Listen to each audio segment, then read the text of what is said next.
Le président égyptien Abdel Fattah al-Sisi est en Inde pour une visite de 3 jours. Il rencontrera le premier ministre Narendra Modi et son homologue indien Pranab Mukherjee. Les deux pays se rencontreront sur la coopération bilatérale. Et par la suite, Abdel Fattah al-Sisi se rendra en Chine pour le sommet du G20. Depuis les années 50, les liens entre l'Égypte et l'Inde ont toujours été forts.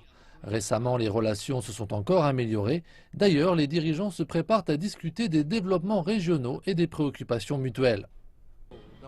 C'est une visite très importante. L'Inde est un pays vaste et très développé dans de nombreux secteurs dont nous avons à apprendre. Je crois qu'il y a des questions régionales importantes comme la Syrie et la Libye dont nous pouvons discuter. La lutte contre le terrorisme est l'une de ses préoccupations mutuelles.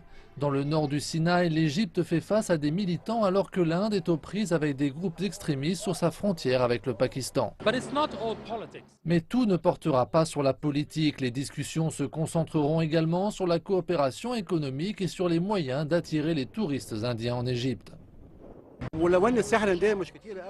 Il y a peu de touristes indiens en Égypte. Nous devons donc y travailler. Cela permettra également d'encourager d'autres pays à visiter l'Égypte. Quand un grand pays comme l'Inde annoncera que l'Égypte est un endroit sûr, d'autres suivront.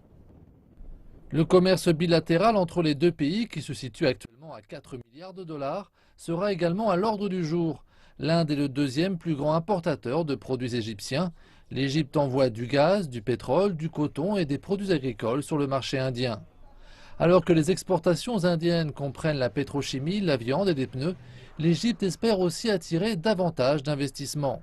Dans le pays d'Afrique du Nord, les actifs indiens sont estimés à 3 milliards de dollars.